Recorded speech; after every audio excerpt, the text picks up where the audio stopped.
And similarly here, we can look at various buddhis, big buddhi, small buddhi, no buddhi, abuddhi. Abuddhi means no buddhi. What is no buddhi? Someone, you have this in hospitals all the time. The brain stops working. Brain death, they call it. Or traumatic brain injury, alpa buddhi. A buddhi can stand for both no buddhi and very little buddhi. Maybe the body it is able to sustain some basic function. No cognition. The brain has gone, but the brain stem is still alive and it sustains some breathing and digestion, some, even not even properly, but some basic functions are sustained. So really speaking, the buddhi can be abuddhi, alpa buddhi, or buddhi na vidyate yasya. Sometimes there is no buddhi at all. There was a baby that was born a few years ago. It is called anencefali because it means no brain. It was born without a brain. It was alive for some time. But still, that's, that's an interesting scenario. But still, that Atma, which is keeping that body, that is in that body, the indweller of that body, the truth of that body that's keeping this life going, is not without, is all knowledge, all complete presence, is not affected by the no buddhi. And same thing in a traumatic brain injury person or a brain dead person, Atma is not dead, Atma is not injured. And then you take a person with dementia, what is that other name? Alzheimer, one of the famous forms of dementia. Person may not know their own name. Person may not know what is happening, who they are. Maybe sometimes the cognition comes, okay, I'm such and such a person, but by the time they have recalled a few things, then they have forgotten again. And the clarity, moments of clarity as the disease progresses are fewer and further between. That's what we have heard. And then so in a patient with Alzheimer or dementia patient, also Atma is not forgetting. Yeah. Atma is not forgetting to do anything because Atma never did anything to first place. Atma just lights up the condition of the brain, the condition of the intellect. So Atma lights up the fact that the brain is no longer functioning, or Atma lights up the fact that the brain is damaged. Atma lights up the fact that there is no brain to sustain this baby or this life form that was born with a brain missing. Atma lights up the fact that the memory is going or has gone. That Atma is not without memory, it is Nitya Upalabdhi Swarupa. It is ever being experienced. And it is not dependent upon memory to keep it going. Correct?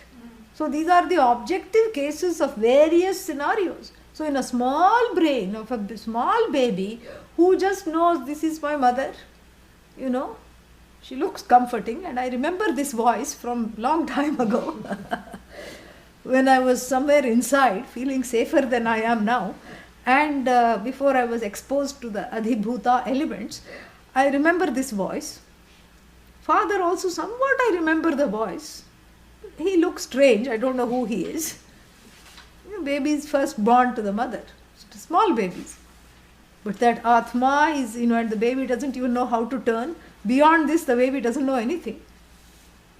And for everything it cries. Nappy change, it cries. Hunger, it cries. Too much food it has eaten and it's having stomach ache. Colic, it cries. Parents have to play guesswork. Which one, okay. 2 out of 3. 3 times they get it wrong. So this is the way, but the Atma is not affected by being in the body of the baby or the brain of the baby. Atma is not affected. The brain, the condition of the brain is like the condition of the water. Like let's say a small thimble full of water, you take it to the sunlight, still you can see the sun there. A big ocean, you can still see the sun. The sun doesn't grow small or big, it just is. Then you take the brain of a worm. I mean, we know what its thoughts are. Dig, dig, dig. That's its next thought. That's all it needs. It doesn't need a lot of thoughts. It doesn't need to think, where shall I go out to eat today? Because it's right there. All it needs to do is dig, dig, dig. And that I already referred you to that in the last New Yorker, the plant intelligence article. Fascinating. The plant does not have to think, it thinks without a brain, which is wonderful, which just really shows that, this over-dependence on the cognitive process is actually limiting us as a human race. And then like this, you see, any life form, it has the intelligence to do what it's supposed to do without needing to, without really needing to go outside of itself. It is self-contained. And similarly, every cell in the body is endowed with intelligence. Even the brain cells, of course. And then all other cells. Like when there is cell death, when the cells die, they know how to regenerate themselves, provided the conditions are present. That's why there are certain cells called stem cells, from which you can grow anything you want, within reason, of course. And so therefore, they grew, somebody got some problem with the ear, and they grew a human ear on the back of a rat, a very, not for the faint of heart to see this photo, but they used the rat as a host to grow the ear, and they harvested the ear off of the rat and transplanted it onto the person who had lost the ear. And in another operation, they grew the ear on the hand of the same person using the stem cells. And the stem cells are very intelligent. They know exactly, like, oh, I have to become the liver. Oh, no, I have to be the kidney. They will never make a mistake. It's just amazing, that intelligence. And so here, this is what we are talking of, that what is that, the source of that intelligence? That intelligence is jnanam, that knowledge which is free of morphing into knower, known, seer, seen, all that. There is, it's a diffuse, undifferentiated, non-dual knowledge which is not limited by either being the knower or being the known. It just simply is, and it is limitlessly knowledgeable without needing a mind to be itself. It is very, beautiful. Then you take this discussion further from the human mind, from the brain to the human mind. Various size and shapes of brains we have discussed and conditions. Now we take this discussion to the human mind. The restless rajasic mind, jumping up and down, is like the waters, right? Is like a big gorge which has so much activity. The sattvic mind, quiet. And then what? Yeah, tamasic mind. Always doing a double take whenever it's able. Tamasic mind, rajasic mind.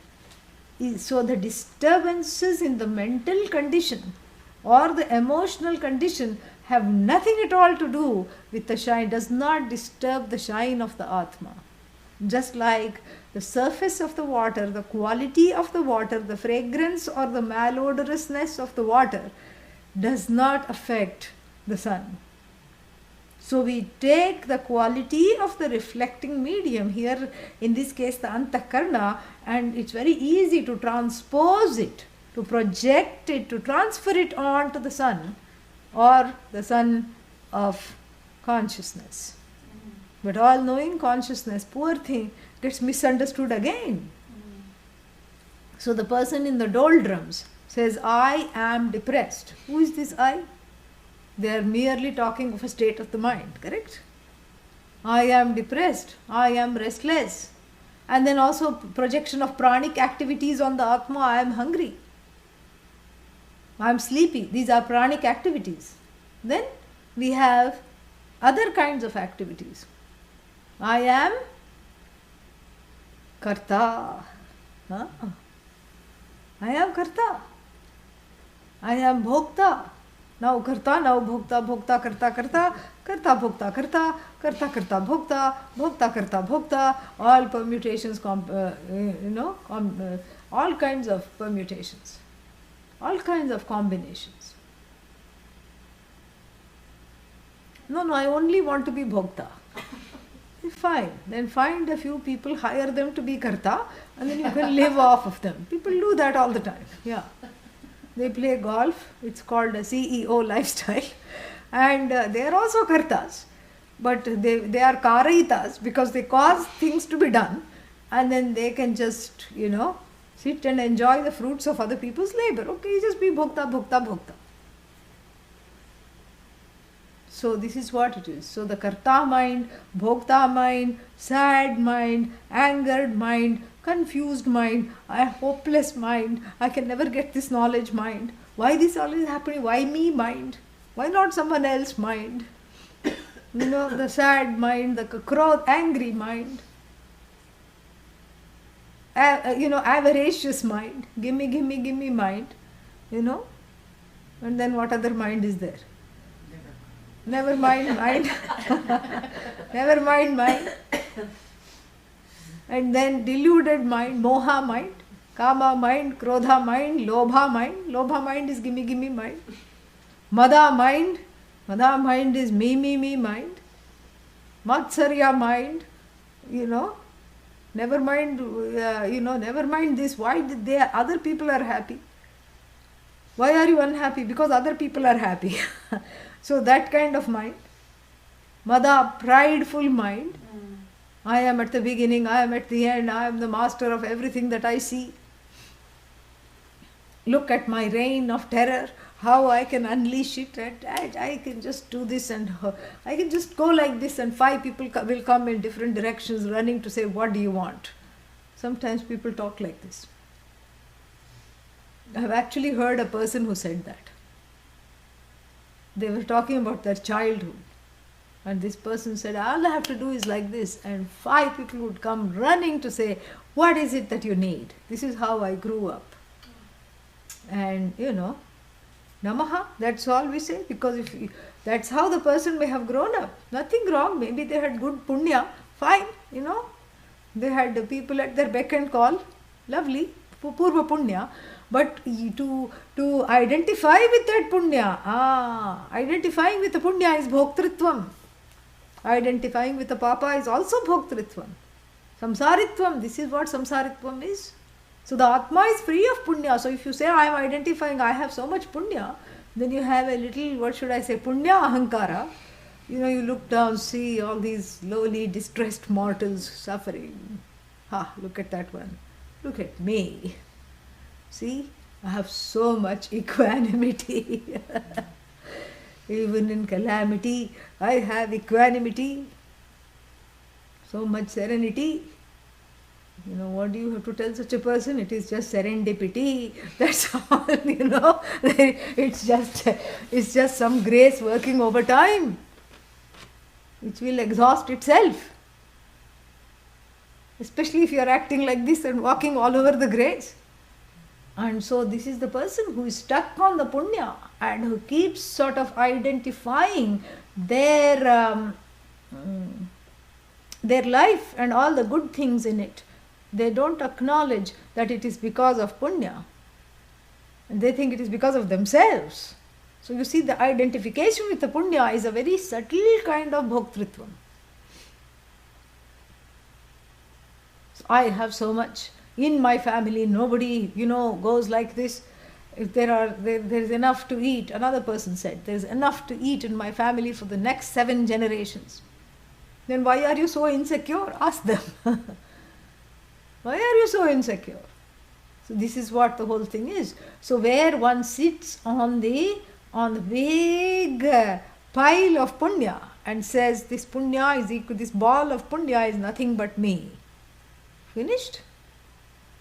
And similarly, if you choose to be a non-positive thinking person, what will you focus on? Papa. You will focus on all the things that are going wrong with me. Look at my lot. Why only good things happen to the other person? What good okay, come on, name 3. I mean, this is the wrong question to ask such a person, but we'll just go with how everybody tries to cheer up such people. Okay, name 3 good things that have happened to you today. Nothing. Cannot recall anything. Why didn't you, didn't I just give you $100 5 minutes ago? You think 100 is enough for all the expenses I have? That was not even, candy. It's not even enough to get candy for the situation I am in and how much debt I have. Oh, but didn't you get some good news? Like, you're going to get a prize or something. You're going to be honored at this. Yeah, well, at this function. Yeah, what honoring? No, at your job, we are all coming. We are going to celebrate. You're getting some certificate. Yeah, that's just a certificate. Does it come with a purse? No, it's just a stupid piece of paper. And you know how hard I had to work? It's not a good thing. They were giving it to the other fellow. And I had to actually threaten to sue them to get this. So really, it's not anything good. This is also bad. Well, didn't your child come home with some big prize and, did very well in her classes and she got an honorable mention in the president's list? Yeah, what president? I didn't vote for him. So it doesn't matter. So this is the kind of, buddhi, it's a ingrate buddhi. Not a great buddhi, ingrate buddhi. Really, some people are like that. They refuse to be cheered up. I'm sure you know one person like that, at least in your life. They refuse to be cheered up and they will mount an arsenal of reasons of why you should not, they cannot be cheered up. At the end of which you yourself feel depressed. You feel like going and sitting in an oxygen bar to get some fresh air. There are such things called oxygen bars. You just feel like I need a hit of some real fresh air. It's very toxic to be around, these kinds of buddhis. But they do exist. They do exist. And they are very difficult to be around as they get older. As they get older, though, those tendencies, don't mellow out in some people. In some people, they mellow out. In certain other people, they get cranked up. As a result, they become even crankier. This is very dangerous. But even when you're dealing with such a difficult person, the thing to remember, especially if you're a Vedantin, is that this is not the Atma talking. This is not the Atma talking. That Atma, which is just shining the light on a specific derangement here, what else to call it? A specific derangement means, this is out of the arrangement. It's a derangement. It's unable to see what is. It's gone into such a subjective role of events that is unable to be in an objective place of being able to see that really there is nothing to demand and there is nothing to not appreciate. That everything is a benign universe. Nothing is a conspiracy to come out and get you. So that buddhi is incapable of seeing that. But the Atma knows, correct? Yeah. The Atma is merely shining a light on a condition which is an aberration, and this aberration is within the psychological order of Ishvara. The psychological order that is Ishvara, which is Atma, which is non-separate from the Atma. And what does the psychological order say? Given this background, given this kind of upbringing, given this kind of an ancestry, or given some throw in some chemical imbalances, that this is the kind of a psyche that will be produced. That's very much within the order, you see. Even the disorder is within the order. And the person who is able to see this is the one who is just like Hastamalaka, who is, is able to be compassionate. And that is where the seeds of compassion lie. The seeds of compassion Everybody says, oh, I want to be like Dalai Lama. Dalai Lama understands this. Or anyone who is compassionate, understands this. Every saint understood this. This is the secret, that the seeds of compassion lie in understanding the order. When you understand the order, there is nothing to clash against. Nothing to clash against. You just let go. You just let it be. If you can try and help provide a better outcome, you can do everything in your power, including prayer. And if nothing seems to help, prayer definitely will help, even though you don't know how it has helped. And then what happens as a result? You feel better after praying because you've done something at least. But if you cannot do anything, and if prayer doesn't seem to be having any effect, at least on the surface, drishtaphala, then what do? You get to a place of understanding.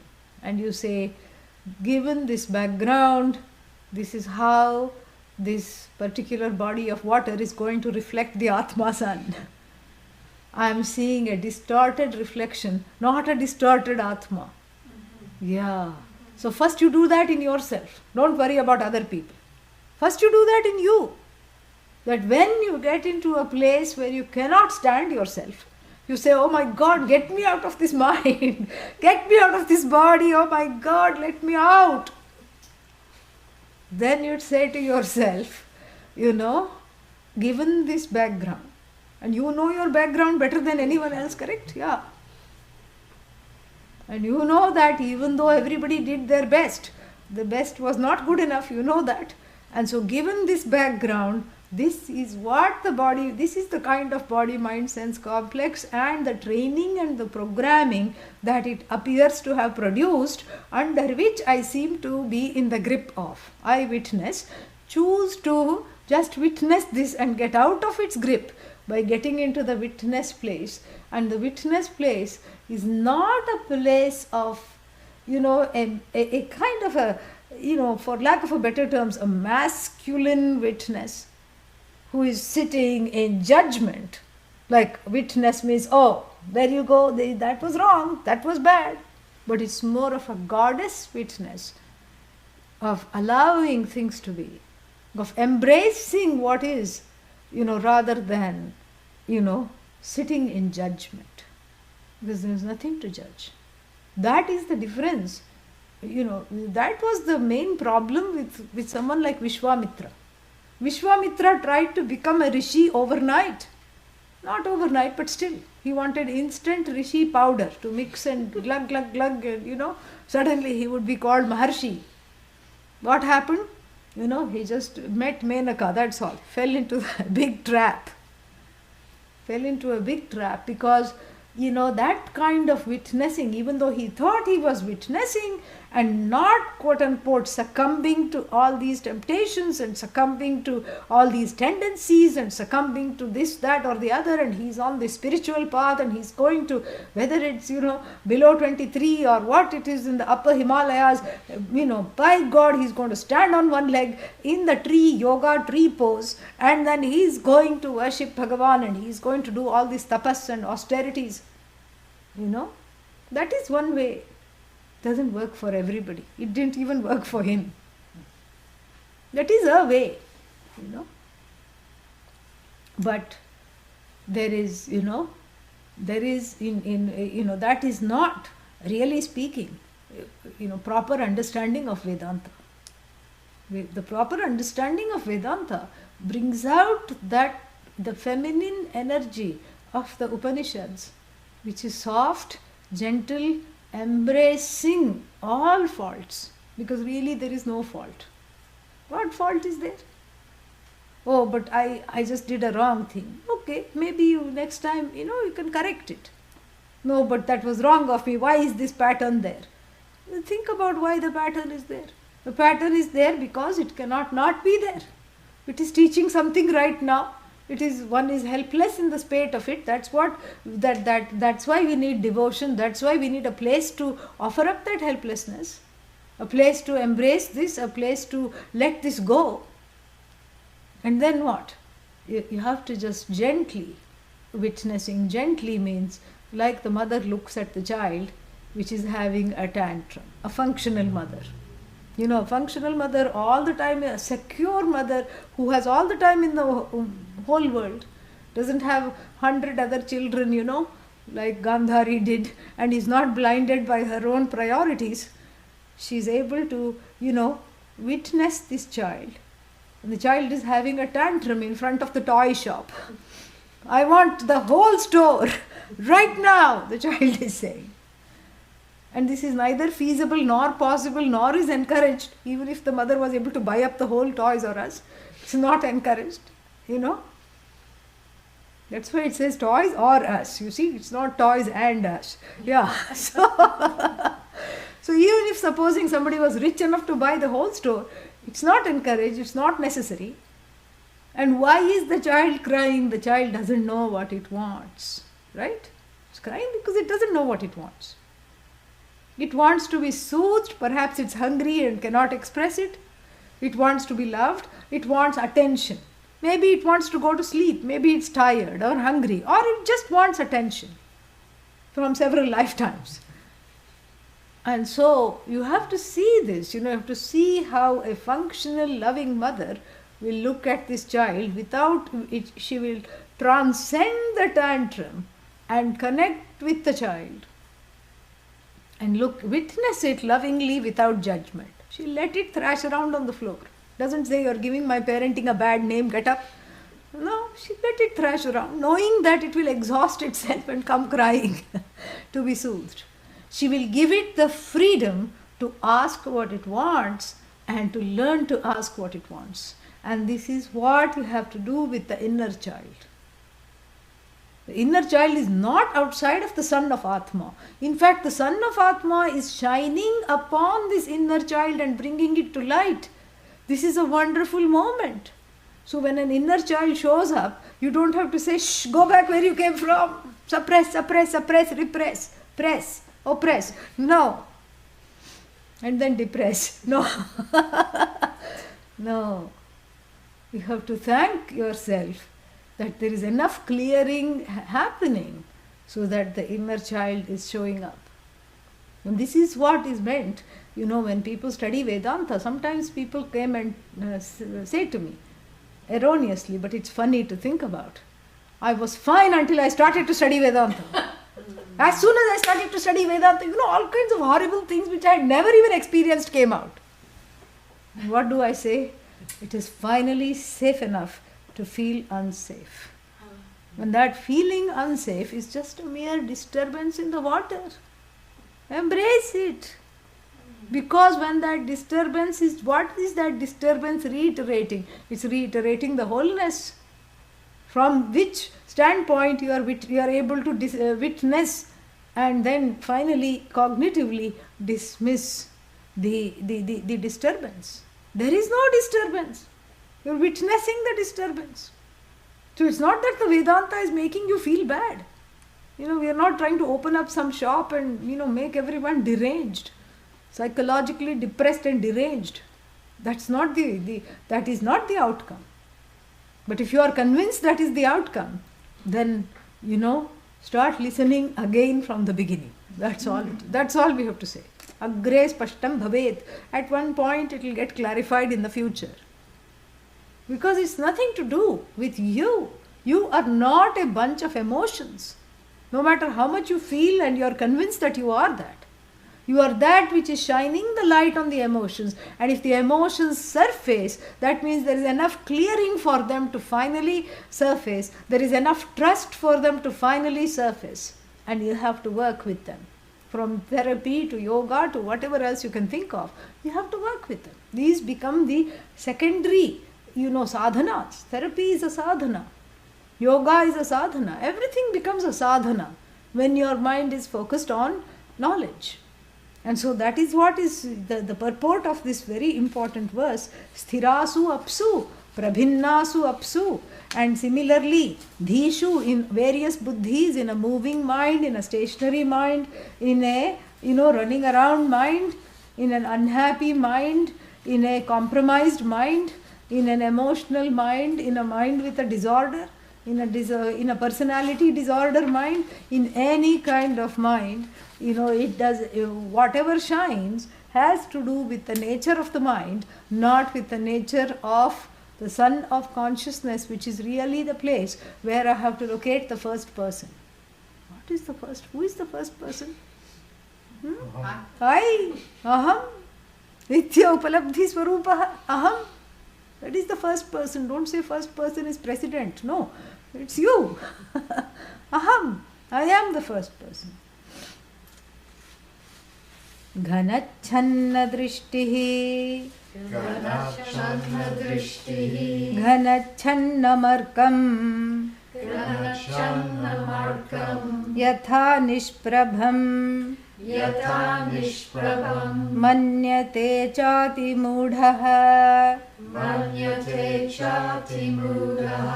तथा बद्धवद् भाति यो मूढदृष्टेः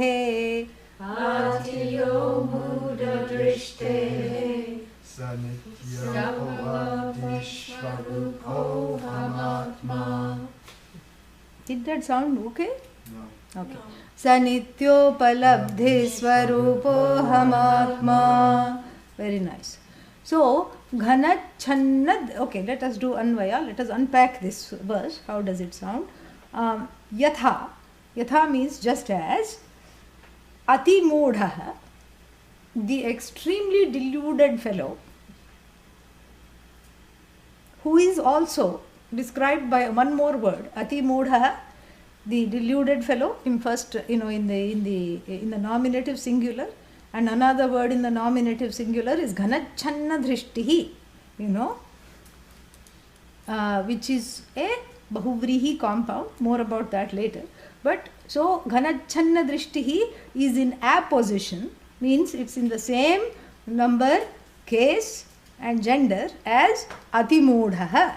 Atimudhaha means what? Extremely deluded one is qualified by one more word. What is that word? The one whose vision is occluded, the one of occluded vision. Yeah. Ghanena achannah ghanachannah ghanachannah drishtihi yasya saha. So the one who is of occluded vision. Occluded vision means who is not able to see properly.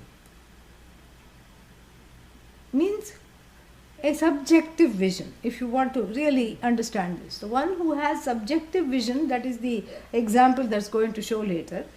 So what does this person do? Let's look at the verb now. Manyate, considers or thinks of. What manyate? Ghanachannam arkam. So transfers the occlusion in the vision to arka. What is arka? Sun.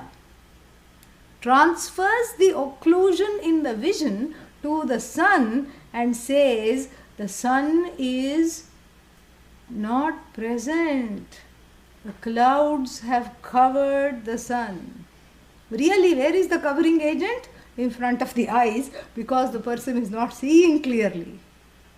So the occlusion in the eyesight, or the subjective rendition of this understanding, the incomplete rendition or the subjective rendition of this understanding, where I transfer the defects in my own eye to that which I see.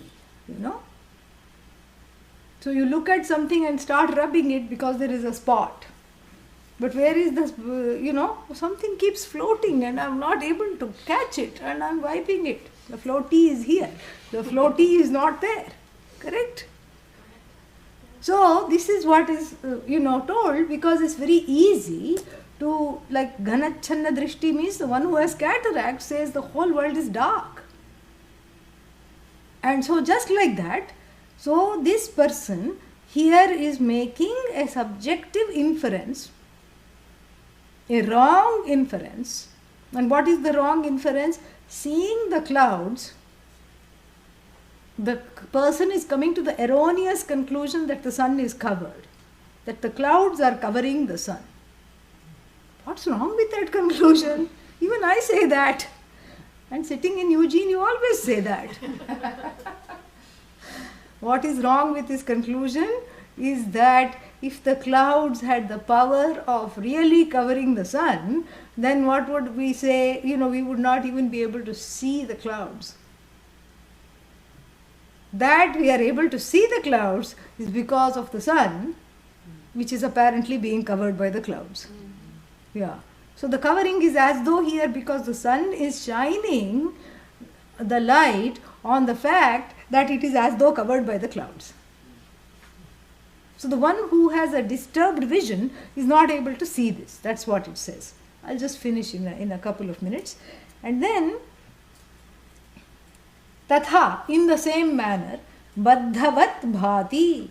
Baddhavat bhati means that Atma which shines as though it is bound in the body-mind sense complex, for whom mudha drishtehe. For similarly, for the one of deluded vision, meaning the one who doesn't have the vision of Vedanta, and that nitya upalabdhi swarupaha aham, I am that ever-present consciousness that shines the light on my own delusion. More we shall see tomorrow. Very nice verse. Yeah. Om Purnamadah Purnamidam Purnat Purnamudachyate Purnasya Purnamadaya Purnamevavashishyate. Om Shanti Shanti Shanti. Harihi Om Shri Gurubhyo Namaha. Harihi Om. Any questions are there? A lot was said today.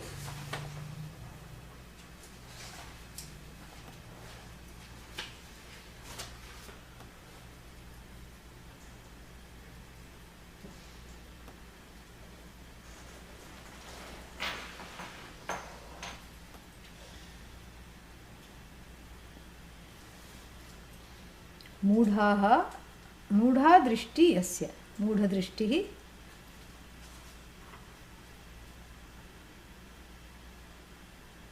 घनेन आच्छन्ना दृष्टि घनच्छन्न दृष्टि. Any questions here? No? Okay. I try to understand, but it is tough sometimes to accept evil acts as part of the order. What can I do to accept some crimes? There is no really evil or devil. It's just within the order. And you don't have to accept the crime. If you are able to do something, do. If you are not able to do something, some heinous crime has taken place, sometimes it is difficult, especially when small children are, meet with their death, or somebody kills them or something like that. It's very difficult to explain. It's very difficult to understand. And so therefore, we just have to see the karmic order. That is what. You have to be prayerful and see the karmic order. And usually if, something's happened to small children, it's not even so much their karma as the parents' karma, because the parents suffer. Yeah, so there is everyone's karma involved. We have to see that. Huh? Yeah, today it has already been made. Everybody got it. Yeah, we are going to have a prayer meeting at 6 o'clock. Yeah. Let's see, there is a couple of more things I'm not able to read fully here. The screen is too small. Let me make it a little bigger.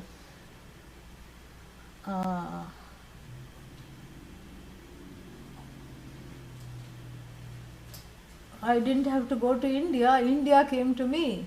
Wonderful. I'm glad you think that way. That's a good way to think. Yes. Very nice. Yeah, so 6 o'clock, if you are able to come, come. We are doing a prayer session. Lorenza, if you are able to come, please come. Yeah, please do. I can go get him. Yeah, Laurie will pick you up. Please be ready.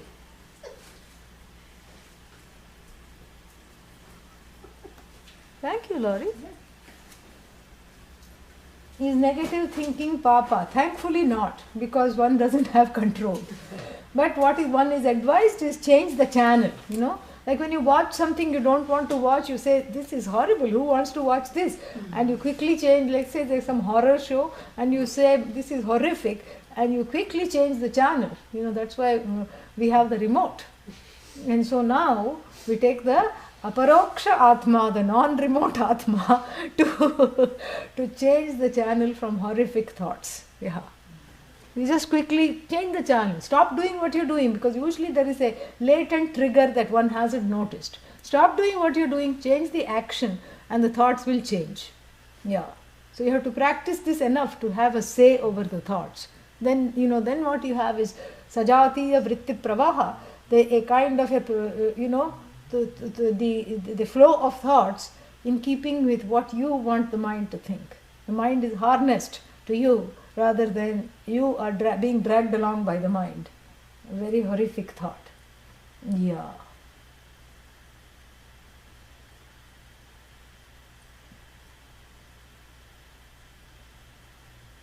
If someone hurts us, then we should not hurt them. Well, you can. There's no shoulds and should nots. But then, really speaking, you don't really hurt them more than you hurt yourself. Really speaking, that's really what happens. And you have to process that hurt, because really nobody is hurting anyone. If you are hurt by someone's action, that happens a lot, you have to process the hurt. You have to write it out.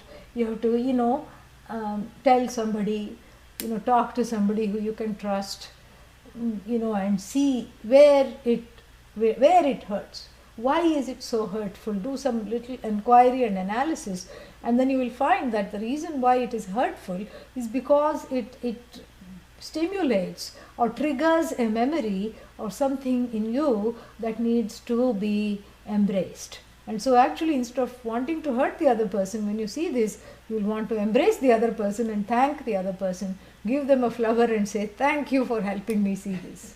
Yeah.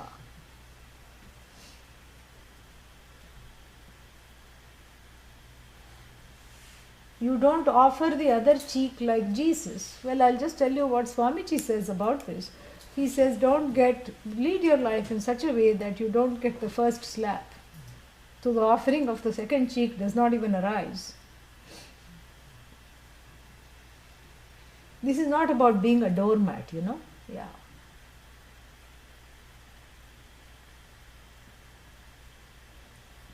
Okay.